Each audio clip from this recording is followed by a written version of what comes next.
We're here at New England Dragway for the 13th annual Fun Forward Weekend New England Nationals.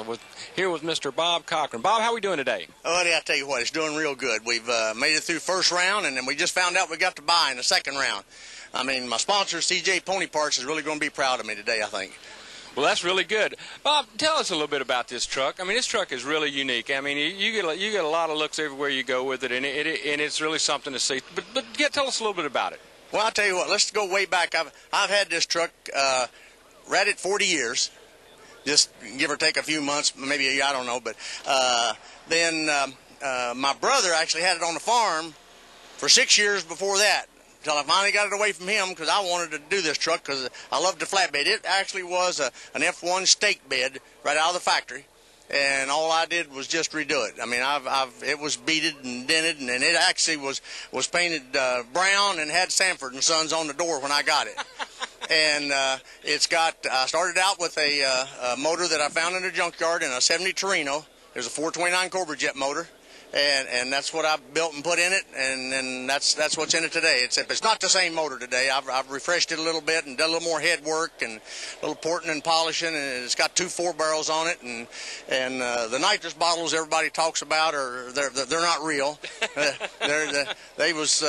Years ago I bought the intake from Ford Power Parts out of California, and put the 2 4s on it, and I said, man, it'd really be neat to have a couple nitrous bottles. And a good friend of mine, Jim Fuhrer, out of Illinois, that's been a drag racer for years and years. He runs a lot of nitrous, and he gave me a couple labels, and I got a couple fire extinguisher bottles and painted them up, and they've been in the bed of the truck ever since. And the other unique thing about this truck is the wood. The wood in the bed of this truck actually came out of a barn down on the farm. And that wood is probably somewhere in the neighborhood of 70 to 80, maybe even 90 years old. Is that right? And if you look at it real close, you can actually see some of the old nail holes from where it's used wood. It's not, and we took it, and because back then they cut the wood, a full inch board was an inch. So there's plenty of wood there for me to turn down and run through a planer and then put a little polyurethane on it. And I'm real protective of it. When I'm at the racetrack, you can see me. If it goes to raining, it goes to the trailer. It don't sit out in the rain because that water is really hard on the wood. Bob, did you do all the work yourself on it? I did everything on this truck except stitching the interior. And it's got a rolled and pleated interior in it, and it was done. And then I didn't paint the flames on it. A buddy of mine painted the flames on it about 7 years ago. The paint on this truck is about 35 years old, except for the flames, and because the nose was getting kind of chipped up because it's got several miles on it. It's been around the block a few times, you know. Well, it's got several miles on it from just a Fun Forward Weekend, hadn't it? Oh, what are you talking about? I mean, I've been with Fun Forward Weekend, I think, since day one. You know, we've been together a long time, but we didn't drag race back then. Back then we showed, right. And I've got a little pickup that looks just like this truck, except it's sitting at home in the garage. And but I got tired of going to shows all the time. I wanted to get out here and do something a little different. So in 1990, friends of mine out of Chicago, out of Frankfort, Illinois, talked me into going racing, and that's what I've been doing ever since. And the rest is history, as they say? Well, we'll see what happens today. Then that'll make history if we can win another race.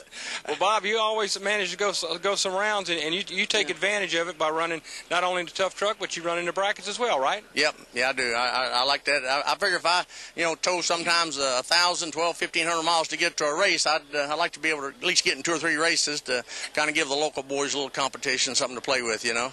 Well, that hones up your driving skills a little too, right? Well, it does. It does. It does that, and different airs, different things change, and it kind of lets you keep up on top of what's happening, you know.